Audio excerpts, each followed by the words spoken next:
Chances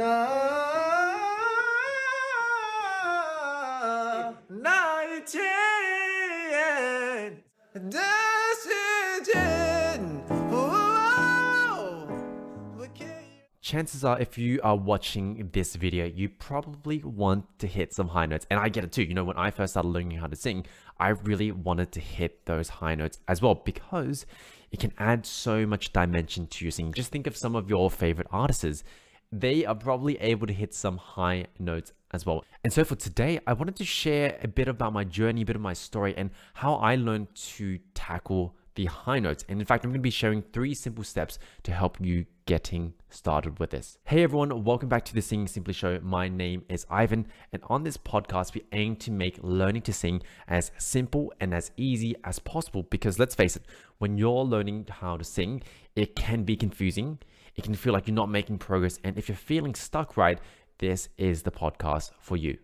So when I first started on my journey of learning to sing, I barely had any range. I was not able to hit any high notes. And in fact, you know, when I went to join choirs, when I was at some of my barbershop groups, I was often told to be a bass, frankly, because I didn't have any high notes. In fact, when I saw my very first singing teacher, she actually couldn't get me past even the C4. In fact, I actually had to go see a doctor for it. And so I know what it feels like to not be able to hit those high notes. And for today, I really wanted to break it down, share some of the things that I've learned along this journey, and break it down into some misconceptions, but also some simple steps for you to go and execute and actually build some of your high notes. And in fact, I'm going to be sharing 3 very simple steps.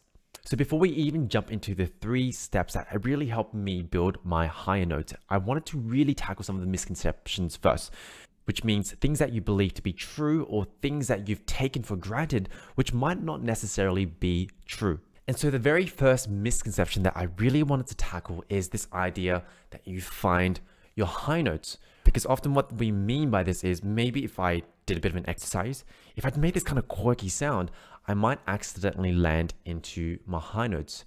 And here's the thing, I think it actually can happen. I've worked with many students where even on our very first lesson, we found a coordination that got them up to their serious high notes. But the reason why I wanted to dispel this misconception is it's not the case for everyone. You know, some of us genetically have a bit more vocal biceps. You know, we just have the ability to get to those high notes. We just haven't found it. But on the other hand, including, you know, singers like myself, we actually have to build it. We have to find the muscular strength. We have to build the neural connections as well, the ability to actually build and get those sounds. And the reason why I'm sharing this is often when singers come to me or they message me, they're asking me for these quick tips, these quick exercises to get to the high notes. And the reality is sometimes it's not just a quick tip or exercise that's going to get you there. It is a routine. It is a constant kind of working and building that helps you get to your high notes. And this is actually something that I share with my students all the time. We often will have a routine that we work on week in, week out, and we keep adjusting, we keep tweaking, because the goal here is to build their voice to be able to make and find these coordinations. And so if you've done plenty of exercises and you haven't been able to get to your high notes, you haven't found your high notes, maybe come from this lens of, what do I need to build? What do I need to strengthen to get there? Misconception number 2, your high notes are not a one and done thing. And what I mean by this is, often when I see and work with some new people, people will assume that once I found my high notes, once I can hit those high notes in a scale, all of a sudden I don't have to work on it anymore. I can get into it in a song and I can sing any song I want. And you see this on the internet, you see this on some online Reddit. You know, I'm a big Reddit fan, and we often think that once I find my high notes, it's smooth sailing from there. And I think the reality here is, learning to find your high notes, learning to access those high notes is actually only step 1. It's actually only step 1, because once you can access those high notes, it becomes a continuous process of refining, making it better, getting it even stronger. Because I find that for myself, I'm always learning new things that make my high notes easier, even though I've been able to hit them for some time now, but I'm always finding ways to make them even easier, even more applicable to my singing. In fact, even some of the best singers, I actually recently heard one of my favorite singers who said, you know, over the past couple of years, he's been refining his high notes by really working on his own support, right? Support, which is such a foundational concept, he's now really working through that and experimenting it with more. And so basically what this tells us is, learning to refine your voice, build your high notes is not really a one and done thing. It's this constant journey of refining and improvement. And so if you're coming in and thinking that, hey, if I just found my high notes, everything will be smooth sailing, I want to encourage you, have a longer term view, have a bit more patience, and see this journey of learning to sing as a continuous process of improvement. All right, now this last misconception number 3, is actually a really big one. So I saved the best for last. And what this is that some of us think that we're not capable of hitting these high notes. And maybe it's because, I've got a lower voice type, or maybe it's just, I don't have a strong voice. Well, whatever it might be, some of us have this belief that we aren't capable of singing high notes. In fact, I actually had this belief when I first started singing, right? Remember, I shared earlier that I could only get up to the middle C, which is not high at all. And I actually started to believe that maybe my voice is just genetically not able to do this. And so if you guys resonate with this, drop into the comments below what has been that experience for you. And I really want to dispel this because, having gone through this journey, having been able to expand my range by over an octave, what I've realized is everyone is capable of building and expanding their range. So if you're watching this right now and you're thinking, hey, I'm not capable of hitting high notes. I've worked with so many clients who came in with the exact same belief, but we end up expanding their range like a boss. And so if you believe this is not possible for you, I want you to throw that out the door just for a moment and believe in yourself, because you can definitely hit those high notes as well. Okay, so now that we've tackled the misconceptions, and now that we can see learning how to sing high notes in a different light, and hopefully you guys are believing in yourself a bit more, let's quickly tackle the 3 steps that I've learned along my journey of singing that really helped me with hitting those high notes. Before we even talk about this, right, the most important thing to pre-frame here is you got to be practicing regularly, because think of it like this: learning to sing high notes is an athletic event, right? Imagine if you're competing at the Olympics and maybe you only practice once a week. Do you think that is actually going to be enough, right? And do you think you're going to get there in a reasonable amount of time? The reality is it's probably not, right? Learning how to sing high notes is something that requires practice. And so even before you go and action these tips, right, the first thing I would do is make sure you're practicing semi-regularly. Now, it doesn't have to be crazy amount, right? But it has to be consistent and it needs to be regular. One of the things that I do with my clients is I give them a routine that they can work on day in, day out for 15 minutes a day. But this 15 minutes per day, when you stack it on, that can yield some serious results. So let's tackle these 3 steps. You're probably even thinking, Ivan, just tell me already. Just tell me already. All right, I got you. So number 1, make sure you start building from the fundamentals. And this is actually something I want you to learn from me, because when I first started learning to sing high notes, I just went straight for the high notes videos, trying to find my mixed voice, doing all these quirky exercises. But now that I've got a bit more experience under my belt, what I've realized is if only I started from the right fundamentals, understanding the right concepts, I would have gotten here much, much sooner. Because think of it like building a house. When you don't have a strong foundation, everything you build on top of that is not going to be that sustainable. And it's also not going to be as easy and useful as what you want it to be. And what do I even mean by fundamentals? Things like understanding what breath support is. How do we support the voice, right? Understanding what placement or the resonance or the ping of the voice is, right? This is really important. And I'm actually going to drop a little video here or maybe in the description where you can check it out in more detail. I really talk about finding the right ping or the right resonance in your voice. And then also understanding this idea of keeping the vowels stable, right? Keeping it tall. This is actually a concept I learned from one of my coaches before, Tyler. And he shared this with me, right? Keeping the vowel tall so that your throat is actually more relaxed. And then also even understanding what tension is. What is tension? Are there some good forms of tension and are there some bad forms of tension, right? Things that are going to hold us back. And so make sure you understand them. Make sure you can execute and experience it, right? Before you start tackling these high notes, you'll notice when you start doing that, your progress is going to be a lot faster. Now, once you are familiar with some of these fundamentals, you can understand it and you can actually experience it and do it on command. Then the next step is applying it to different registers of your voice, different parts of your voice. Now, you might have already seen across the internet, people will talk about things like your chest voice and your head voice. But basically, we want to be playing around with these extremes of the voice, that low, rich, strong part of your voice, and that higher, lighter part of your voice as well. Now, I'll give you some demonstrations here, but basically, we're trying to apply the concepts of support, finding the concepts of ping, the placement, a clear, focused sound, and trying to do it without as much tension as possible and see if we can find those sounds. Now, I'll give some demonstrations, right? If we're trying to find our chest voice, right, we should be able to have a clear, strong sound that doesn't have much effort in my throat.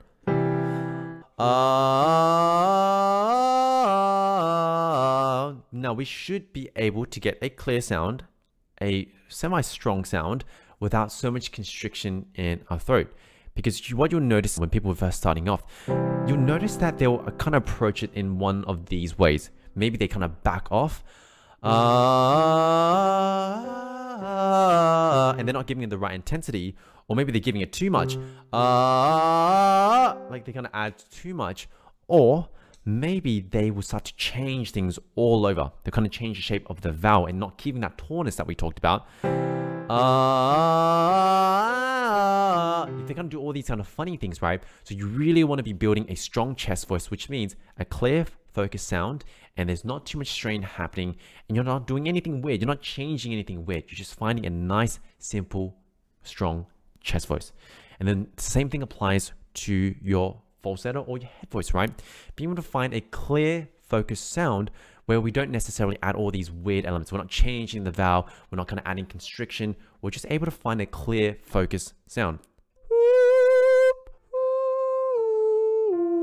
Being able to find that, right? Because you'll notice for a lot of people when they first start, because they haven't tackled the fundamentals, they don't know how to support the sound, they don't really know how to find a bite on their sound, they might go, they might be leaking so much air, or they might go, they're gonna add all these kind of constrictions, right?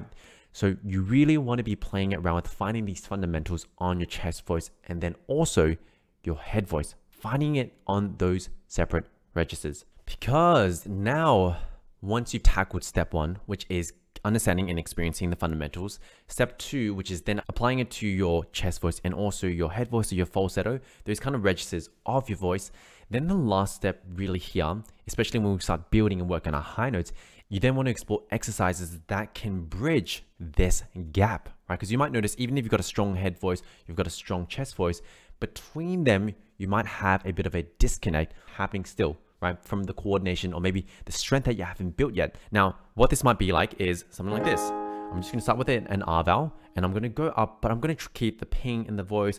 I'm going to keep some of the sensations I noticed in my head voice. I'm just going to try apply everything I've learned so far. Yeah.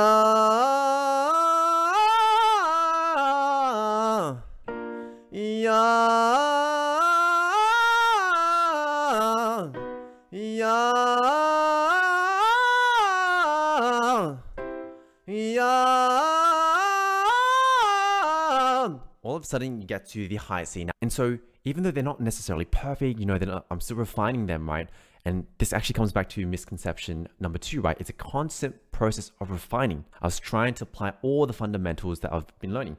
The ping of the sound, allowing the throat to stay a bit more tall, applying the support, making sure that I'm not blasting too much air. And that allows me to get to these high notes, not by me focusing on the high notes, but by me focusing on the fundamentals, right? Now, if you can't find these sounds right now and you feel like you've got a good hang of the fundamentals, that's okay. This is when I would start exploring different sounds or different exercises. Now, some of my favorites, I'll share some here, but just know that there are plenty of exercises out there that when you do it right, when you have the right guidance, they will get you there. Favorite of mine is actually the kick drums. And I'll share a little tutorial up here or in the description below. That's going to make it easier. But it sounds a bit like this.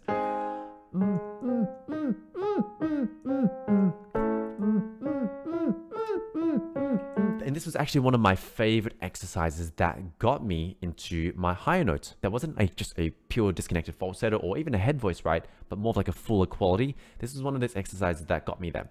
You can also play around with, puffy cheeks, semi-occlusions. There's plenty of teachers who will share that on the internet. You can also play around with making weird sounds that you might use in your day-to-day life. Now, a favorite of mine is kind of calling out to people on a hey, hey, hey, hey, and then you can access your high notes that way as well, making all these kind of weird sounds. But the reason why I'm sharing all of this here is I don't want you to think that there's only one way to hit your high notes or find your high notes. There's so many ways to explore it, so many exercises to explore it. But the thing I would encourage you is do this after you've built the fundamentals, after you've been able to apply these fundamentals into your chest or your head voice at least, right? Because then once you have those down, you have a much higher chance of actually getting into your full voice because you built some of the underlying musculature. And so basically these are the 3 steps. Number 1, making sure you are tackling and building the fundamentals. I've shared some concepts, you might need to go back, but I've shared some concepts that are super important for you to understand and experience. Now the second part is then you want to apply it to some basic parts of your voice, your chest voice, your head voice. And then once you've got those, start exploring how do we bring them together, finding a mixed voice, getting into your high notes that aren't just a pure head voice. And so now that you've seen these 3 steps, the most important thing here is to take action, explore. And I would love to invite you to ask yourself this: where am I on these 3 steps? Am I still working through my fundamentals? Am I actually familiar with these fundamentals? Have I got a strong chest voice and have I got a strong head voice? Or maybe, I've got those first 2 steps down. I just need to explore, I need to build, and I need to strengthen my mixed voice or my high notes. Ask yourself, where are you at the moment? And I want you to focus your attention. Use this as a bit of a compass to focus your energy into the right place. And so comment below or send me a DM, where are you at the moment? And use this as a guide to help you get started. All right, team. So this brings us to a wrap for our episode on how do we get you to those high notes. And I've shared these steps. Hopefully they have served you. Now, just remember, if you are feeling stuck, if you're feeling confused, don't feel like you have to do this on your own. High notes is something I help my clients overcome all the time. This is something we're working through all the time. And so if you want to progress faster and you want to stop feeling stuck, check out the link in the description below on how you can get started with working with me. So apart from that, team, take care and remember, you are not your limitations.